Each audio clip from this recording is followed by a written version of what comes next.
On behalf of the National Newspaper Publishers Association, we welcome you to this special briefing with the White House.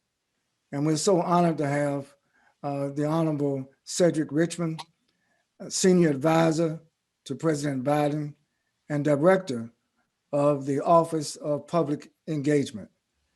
I'm also pleased to be joined today with the Chair of our board, Chair Karen Carter Richards, publisher of the Houston Forward Times, and our Chair Emeritus, the distinguished publisher of the Los Angeles Sentinel, Danny Bakewell Sr.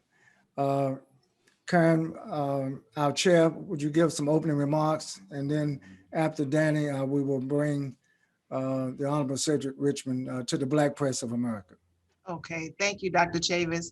Congressman Cedric Richmond, on behalf of the Black Press of America, the NNPA, congratulations to you. We're so proud of you. We would like to thank you for this special virtual White House briefing for the Black Press of America to share with us highlights of the Biden-Harris administration's commitment to the African-American community. We look forward to this ongoing series of briefings specifically for NNPA. Again, thank you to the Office of Public Engagement for this opportunity. And I'd like to thank the NNPA officials, publishers, and journalists who have joined us today. Thank you. Very good. Chair Emeritus Danny Bakewell Sr., you're known all over the country for your great work. Please give your opening remarks.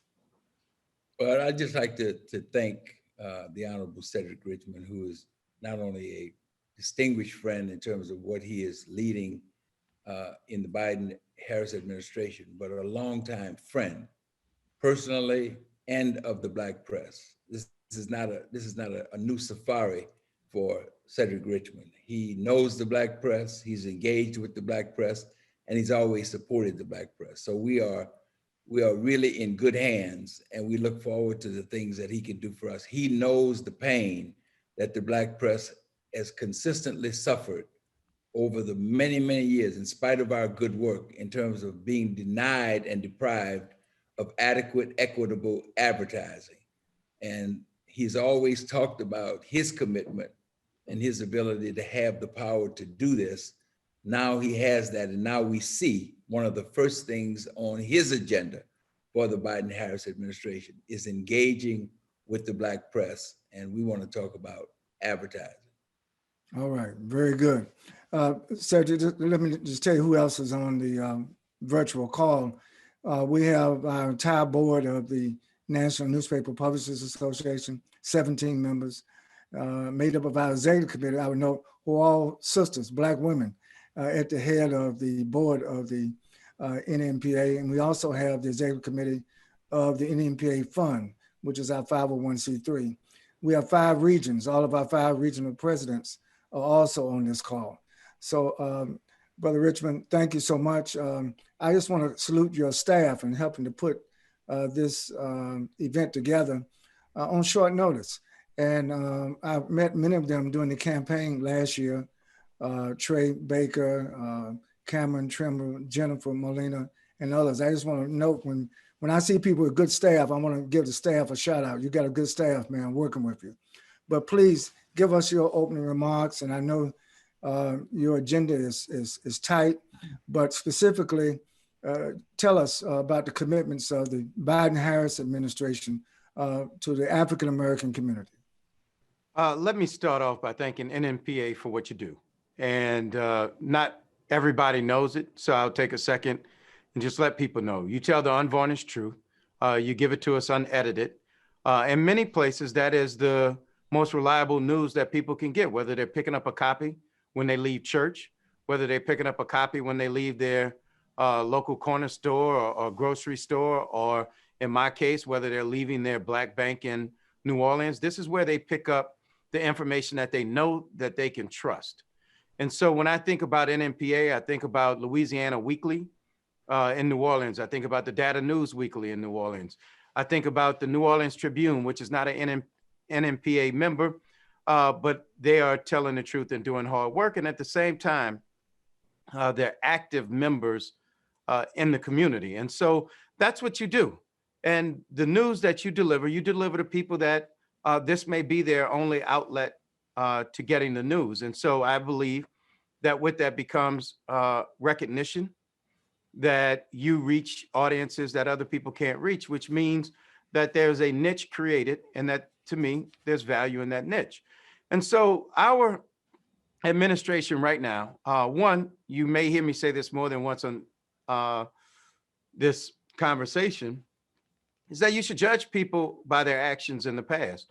And on the campaign trail, President Biden made himself available to you all because it was important. And when you saw his investment, he made investments because it was important. And so now that we're in the job of governing, if you just take COVID-19, for example, and our dire need to get everybody vaccinated, we do know that there's real skepticism in this country. There's real skepticism in the Black community. And you can't say that it's not without some basis in reality. So if you look at the Tuskegee experiment, you look at generally how African Americans are being treated, you now want people to just believe that the government has their well-being in mind. And the fact that it was created in 10 months with a president who was not fully transparent or believable, we know we have work to do to build up the trust in the African American community so that they take the vaccine. And look, in order for us to heal and get past this health pandemic and economic crisis, people have to take the vaccine. I've had it, my mother's had it. And so, look, I believe in the science, but part of what it's going to take is us being very transparent, giving the facts of how and the science of how this vaccine, both Moderna and Pfizer, were created over 10 months when vaccines usually take a couple of years.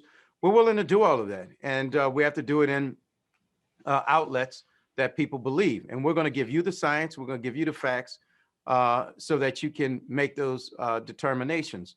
The other thing is we're going to talk about how important the American Rescue Plan is, not only to the African American community, but the country. And so if we don't pass this plan, we stand to lose another 4 million jobs this year. And if we don't pass this plan, Black poverty is expected to be around 20% this year. If we pass this plan, it's reduced by a third. And so we get somewhere around 13%. And so this plan has real consequences for a number of communities. I mean, if it drops the poverty rate in the Hispanic community by nearly 40%. And so we want to invest in our communities, but it also gives us the ability to wrap our arms around the crisis, provide vaccines. We want to create mobile vaccination centers so we can go to hard to reach communities. We want to use our FQHCs, our community health centers, to do vaccines. Look, we want to make sure that we spend all of our effort, our time and energy right now on making sure we can get past this pandemic, because it is no secret that when America has a cold, the Black community has a flu. And so we have to look at this in a comprehensive manner, and we cannot do it without the help of NMPA. Well, thank you. And that's a good segue. Our first question is about advertising, but I just want to pinpoint something. Right now, the CDC has messaging dollars that they're spending to get the message out. Health and Human Services also. What can we do to engage more of the Black press sector to help the administration get this word out? I think that in the past, at least over the last 4 years, there was very little, I mean, less than a crumb off the table that came from these agencies that are spending money to get words out, like on the COVID-19, but the Black press has been relatively left out. How can we correct that? Well, I think you've started on that today, but here's the truth of the matter. And I want people listening, because look, we're going to have people that say, oh, this is preferential treatment. Oh, this is some sort of giveaway or some sort of set aside. We have to reach everybody in this country. You all reach people that other newspapers, other outlets, other means of communication does not reach, and you reach it with a level of credibility that others may not have. So look, it is vital for us to get our hands around this, that we include you. And look, we're not going to ask you to do it for free. There's some things we are going to ask you to do for free in terms of public service announcements on certain things. But to the extent that we are advertising, I think you all should be a key component of it, because again, in Black and brown areas, there are outlets that are unique to them that we should be advertising in. Very good. In preparation, because we know the time is limited, we asked our publishers from around the country to submit questions. And of course, they're in the order. So this is the top question. President Biden has stated his commitment to racial justice and economic equity. The NNPA, as we've stated, represents the Black Press of America. We are independent, local, and regional African-American owned news and media businesses.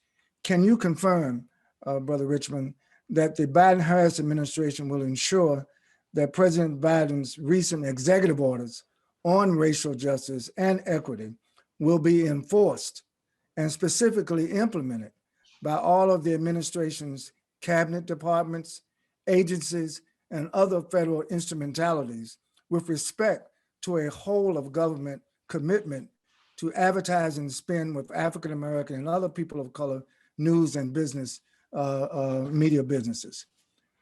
Look, that's a great question, Dr. Chavis. This is part of where I would say, let past actions give you an inference.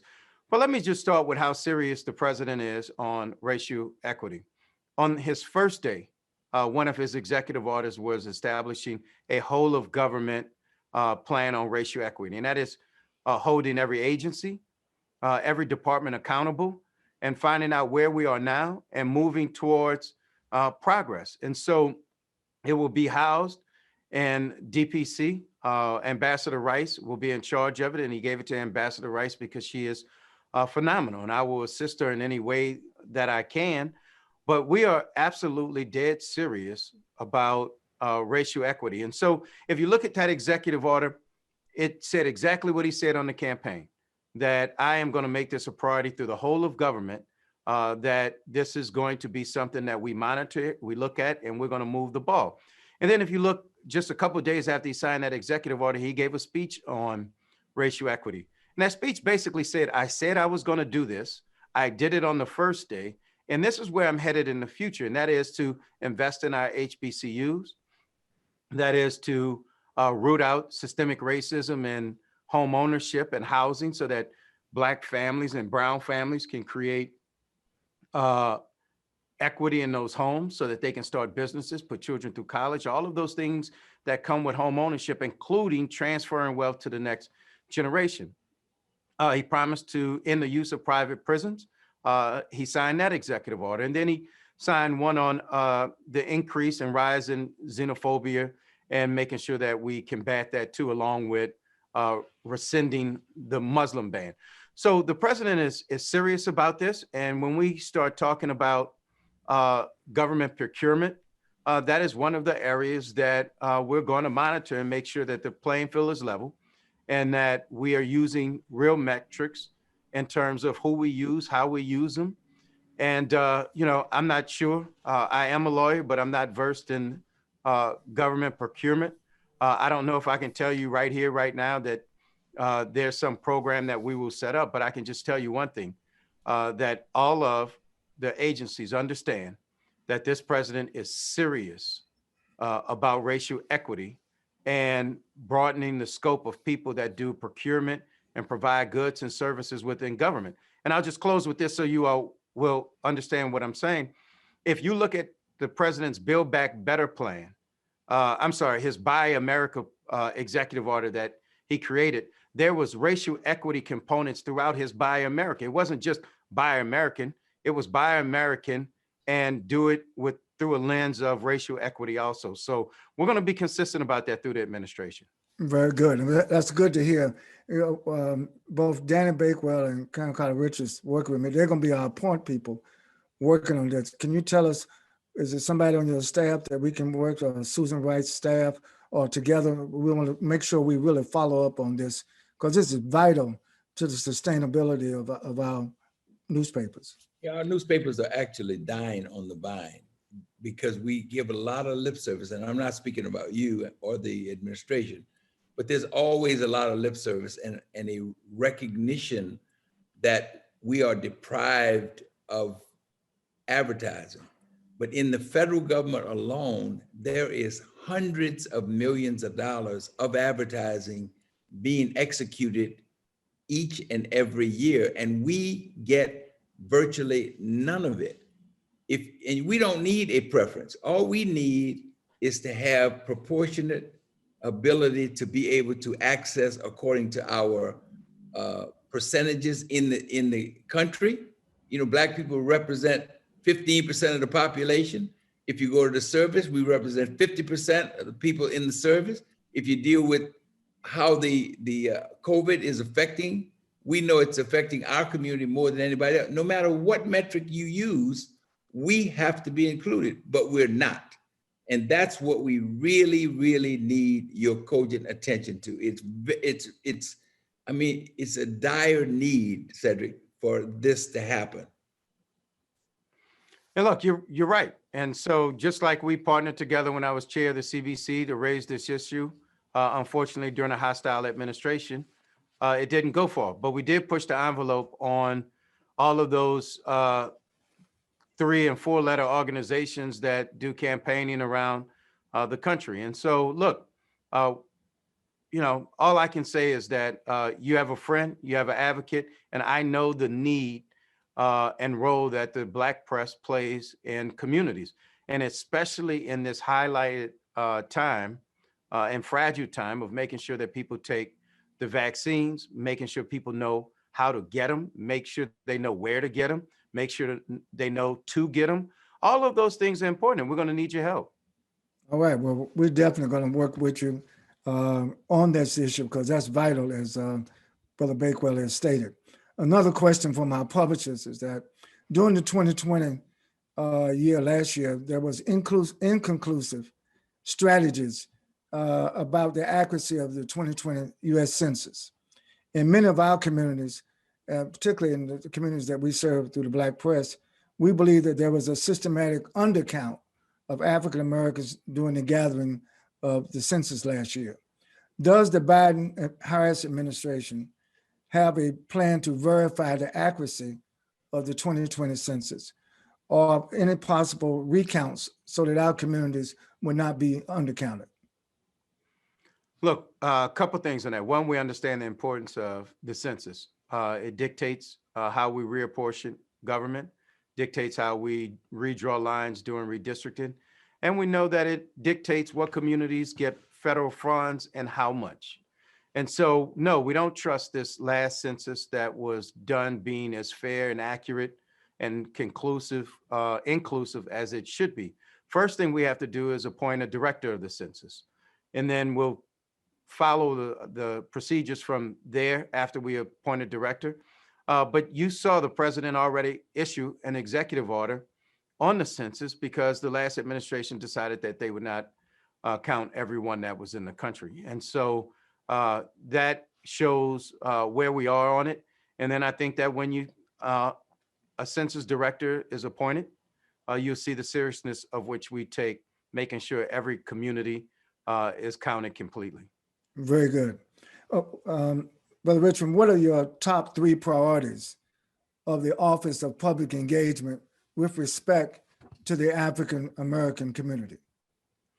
Look, in terms of the African American community, we want to make sure that people don't just come to the African American community for output, that they come to the African American community for input also, and that people understand that the African American community, just like brown communities, they should be co-architects in their future. You're not going to help us or help the Black community in spite of the Black community. There are thought leaders. There are other people out there that have spent a lot of time either in the community or in the classroom or in strategy meetings, figuring out how to move communities forward. And we want to make sure that they're at the table. And so that's where we are in terms of the Office of Public Engagement and making sure that we engage with the African American community. But the other part is making sure that, one, the African-American community is not left behind by the COVID response, and that as we invest in the future and invest in people, that we're investing in our communities. Very good. This next question is a two-part question. Has the Biden-Harris administration received a comprehensive list of issues that impact the quality of life of the African-American community, such as a national Black agenda? If so, can you share with us the major issues of that agenda that have been raised? And if not, are you open to receiving a national Black agenda for consideration by the Biden-Harris administration? Yeah, I have a couple answers to that too. The short answer is yes. And we have received many policy papers on what can and should be done to help the African-American community. Some highlight more of the issues that is facing than others, but they all provide a blueprint for addressing those issues. So from the Urban League to the NAACP to Color of Change to Black Lives Matter to the Black Lives Movement, all of, I will say this about the African-American community, our activists out there, our young activists, our seasoned activists and leaders. Everybody's been thought leaders on getting us to an agenda. And so during the campaign, you saw the president himself create his own agenda for the Black community based off of research and papers and policies done by a number of people, which was his Lift Every Voice plan. And so we're focusing on a number of areas after mentioning all those plans. One, when you talk about equity in the community, the president is very clear. Equity does not start and end with criminal justice reform. It ends with helping our entrepreneurs and our small businesses have access to capital. And with that, he's already said he wants to start a $30 billion fund that he's going to leverage 5 to 1 and create $150 billion worth of capital out there for African-American businesses. He wants to almost triple the funding in Title I schools so that schools in poor communities and communities that disproportionately house African-American students, that their resources are not 1/3 of what communities in more affluent neighborhoods have. He wants to raise teacher pay. He wants to embark on criminal justice reform. He wants to embark on policing reform. He spoke up after George Floyd and other Breonna Taylor and other incidents over the last course of the year, but he reiterated in his speech and in his inaugural that this is going to be an issue he deals with. And so I like the fact that we are looking at a number of issues, because far too often when it came to a Black agenda, people thought it started and ended with criminal justice reform. And we know it does not. Criminal justice reform and policing, those are highlighted and magnified by failures in the front on education, on police, on education, on investment in the Black community, and by systemic racism in government and other places. And that's why our whole of government order says that we're going to root out systemic racism in all of government, and we're going to do that immediately from day one. Very good. Well, you can count on the Black press to be there to report all of those actions. We're grateful for this briefing. Do you plan to arrange and to commit to having regular White House briefings for the Black press to assess the progress on the announced commitments and goals to achieve equity for Black American, for other people of color? Look, I'd love to be able to commit for the whole White House, but I know I can commit for me, and we can do this on a regular basis. And I'm sure that the press shop would do it. But I think what's important is to have metrics that we're using to judge our progress. And so that's why it was important for us. So for us to go through government-wide and establish and develop some baseline metrics of where we are right now, because we have to move the ball forward and we have to know and measure our progress. And so I think it would be a good thing for us to get together periodically so that we can monitor the press progress, and we can continue to push for things that the administration need and we can continue to find areas in which we need to do better. Well, thank you. Access is so key, so that we can reach you and get others in the White House. We're trying to get the credentials from the White House Press Association. I know that's a different organization, but we ran into some challenges. The people running the White House Press Association didn't even know what our entities were, and because they kind of cater to the mainstream. But I think it's so important to have the Black press represented in the White House briefings. I'm talking about daily, as well as on special events. So we'll be dealing with some of your staff to maybe you can help us make sure that there's a little bit more diversity and inclusion in the formal White House briefings. But I can move on. One of our publishers wanted to know, what is the Biden-Harris administration stance, and are you committed to support DC statehood? I think it's clear that the president has supported DC statehood in the past, and I don't know or have any information that has changed. It's been a public position of his before. Very good. How will the Biden-Harris administration increase support for the nation's historically Black colleges and universities? And what steps will you take to bring, or actually to bridge the widening education gap in the public schools? Our young people are experiencing, even during the COVID-19, a lot of disparities, a lot of hardship in the public schools, but also our HBCUs need help.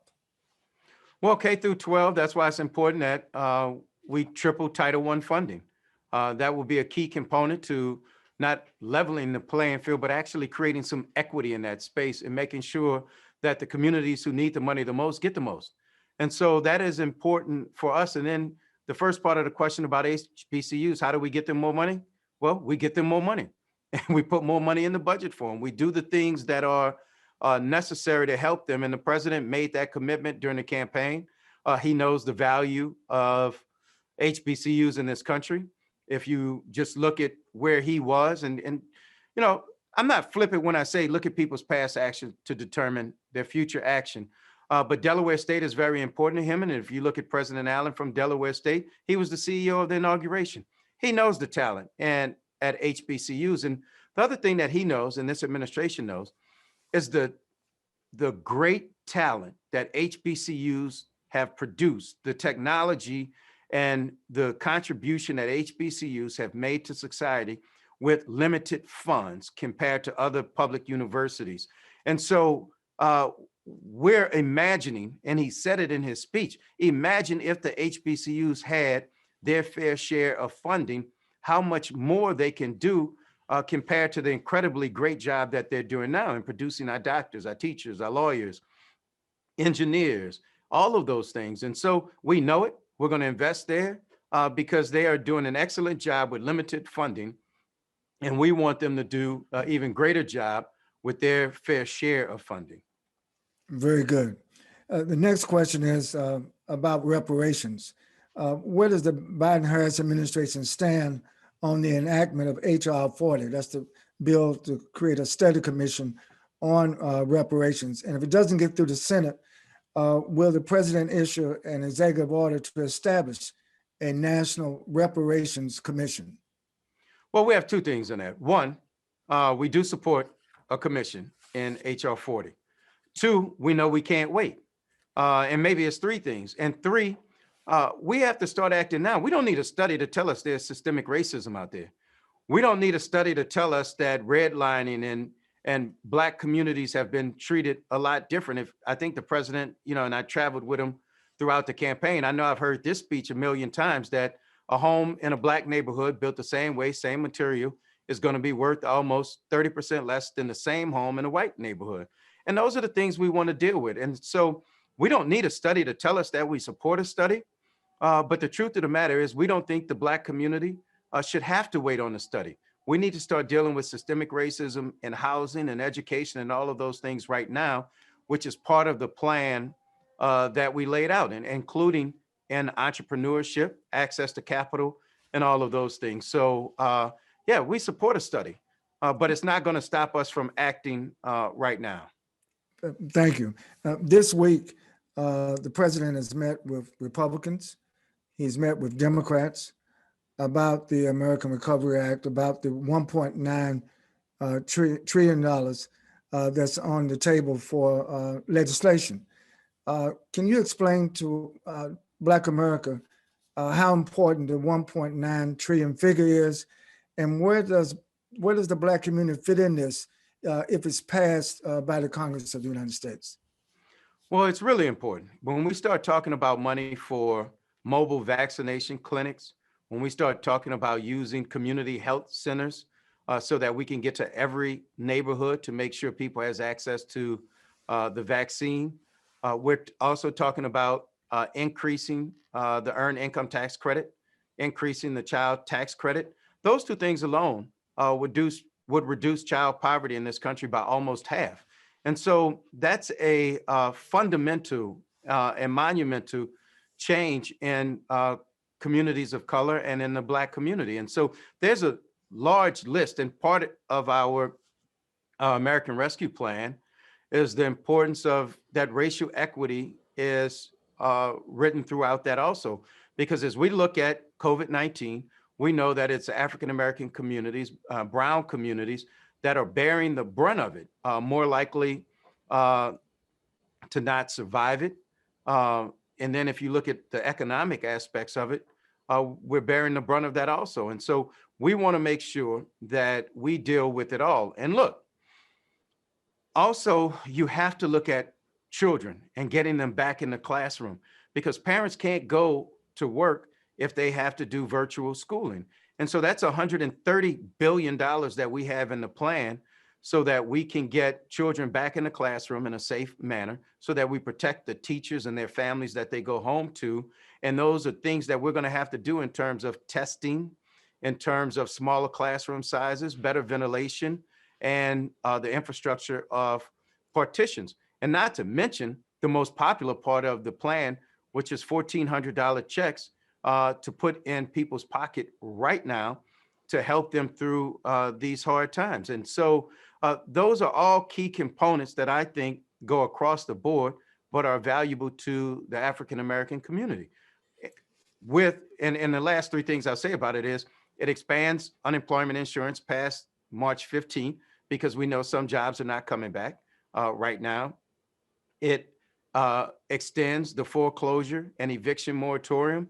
And so those things are important. And that's why we are doing our best in exerting all our energy into trying to pass it. But pass it now. We've watched Congress pass 5 recovery bills for COVID. I was there. I participated in all 5. All 5 have one thing in common. They were all too little, too late to make a difference in the lives of the American people. So we're not going to make that mistake. We want to do it right now, because we know, and you all know probably better than we do, that there are too many people out there that are breaking their backs in order to keep a roof over their head, clothes on their back, and food on the table.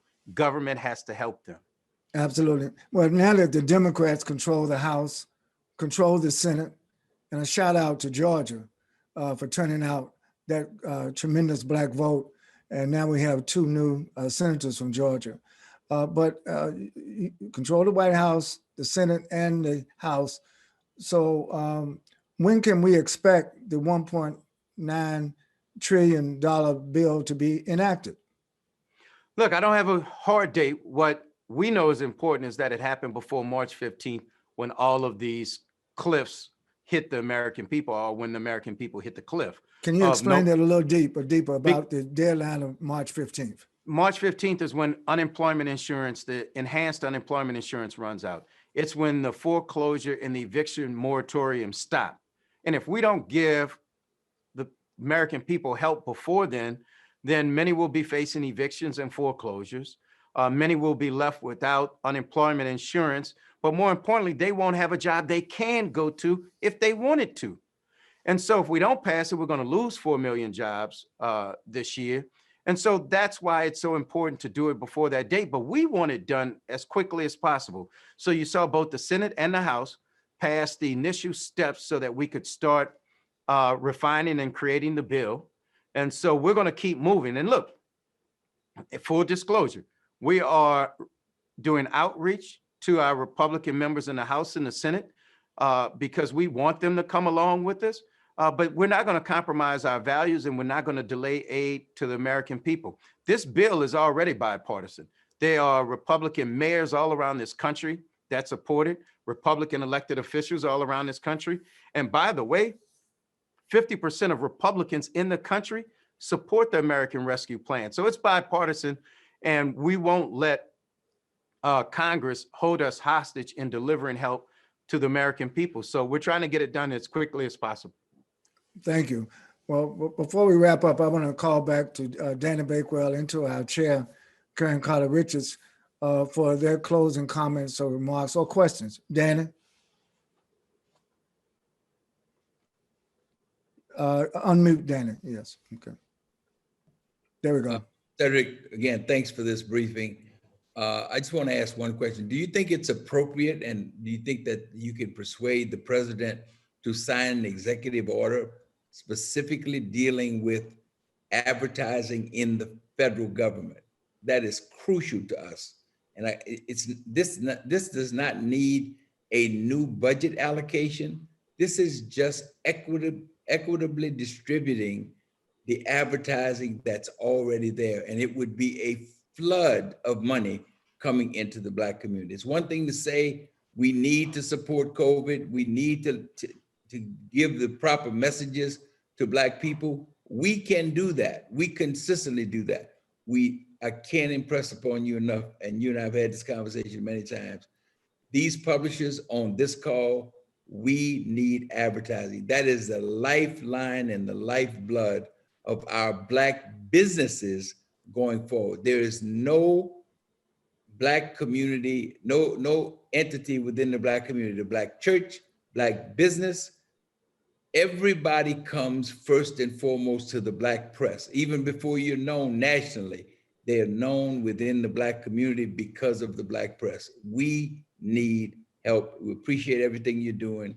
But my specific question is, do you think the president will ink an executive order related to advertise? It could just be equitable advertising within the federal government, because it doesn't exist. You're talking about a baseline. The baseline will show we are on zero.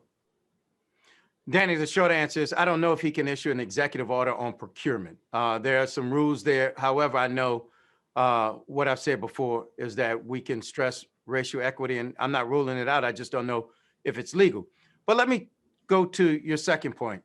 When you talk about the need of the Black press right now, I think it's two things. It's not just the needs of the Black press and that you need it.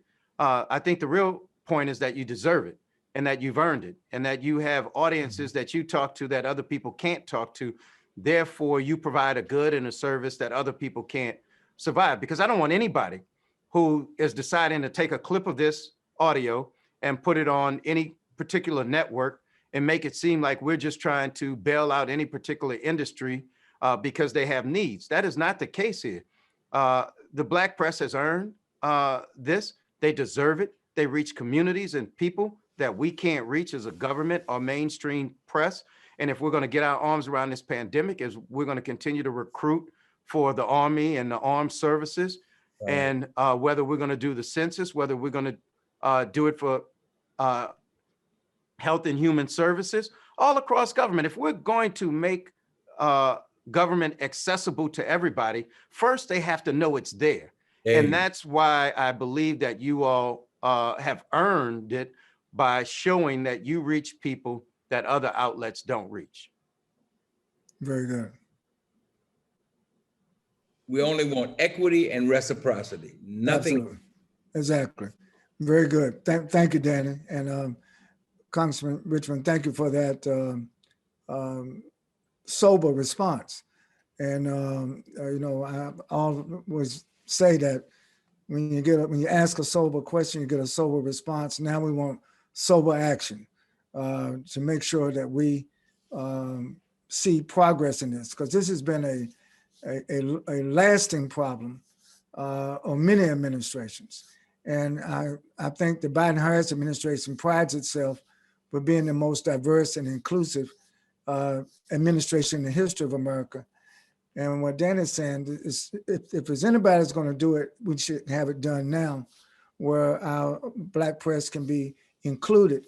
This is a business. We're not asking for charity. This is a business proposition where we can do the work that others have purported to do, but we know that we do so effectively and efficiently through the Black press.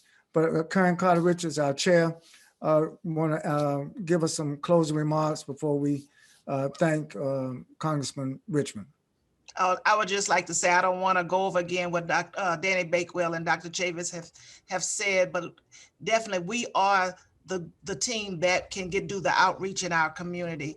And so with that, I would just say that we really thank you for this opportunity. We're looking forward to more briefings so that we can get this information out to our communities.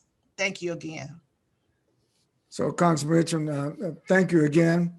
My last question to you, and we have some of our major journalists, and they sent me a little note. Explain to us, how is it early last year, actually before last year, you saw the rise of a Joe Biden when hardly nobody else would stand with him. As a member of Congress, you began to stand with Joe Biden. Explain to us in sum your relationship to the President of the United States. We know you have the title senior advisor, but give us a little deeper insight of your relationship with President Joe Biden. Look, it started well before the 2018 midterms. Everybody was focused on taking back the House so that we could do good for the American people and we could stop the bad stuff in which the administration was doing. And all of the polling showed that we had a rock star out there that we were not using, and that was Joe Biden. And I called and said, hey, will you go campaign for all these candidates, Black candidates, white candidates? He was able to go campaign for everybody. And what I saw with the results of those races was that he had appeal across the board and that he was the real deal, that he meant it. And so after that, that's when we started talking, and it was more me saying you should run than him saying I want to run. And then Charlottesville happened. And he said, somebody has to stop this guy. And, he genuinely thought that he was probably best positioned or could be the only one that was positioned.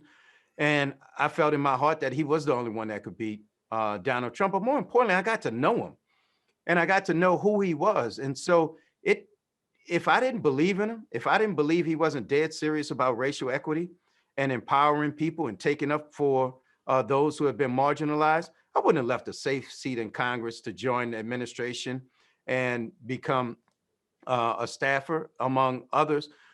But I really, after spending all that time with him, I know what he wants to do. And I want to be a part of being that transformational administration. And so far, he's lived up to everything he said. He said he was going to have the most diverse cabinet in the history of America, and we have that. And so now I want to, and we will move on as an administration to real economic empowerment and changing other aspects. So we became good friends, and I just believe in what he wants to do.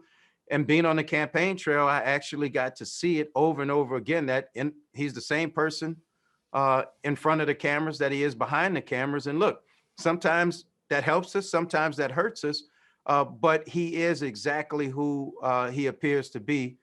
And he's just genuine and authentic. And so we need somebody who's going to be a friend to the Black and brown communities around this country to make sure that they have an advocate at the highest level of government that will hold all of government responsible for righting the wrongs of the past. And so, that's how I got here. And I don't regret it. I think that this is going to be a great administration. And I don't want to stop this without talking about the historic rock star nature of our vice president.